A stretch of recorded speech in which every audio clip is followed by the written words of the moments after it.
আমাদের লাইফটা সত্যি আনপ্রেডিক্টেবল, যাকে প্রেডিক্ট করা একদমই যায় না। আজকে যে মানুষটা তোমার সাথে আছে কালকেও সে তোমার সাথেই থাকবে এর কোনো গ্যারান্টি নেই। বা আজকে যে মানুষটা তোমাকে বলছে যে তোমায় ছাড়া বাঁচবে না, কাল সে তোমায় ছাড়াও খুব দিব্যে সুখে থাকবে, এটাও হয়তো তোমায় দেখতে হবে।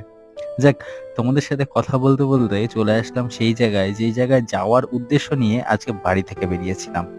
জায়গাটি দেখে হয়তো অনেকেরই চেনা লাগছে বা অনেকেরই অচেনা লাগছে।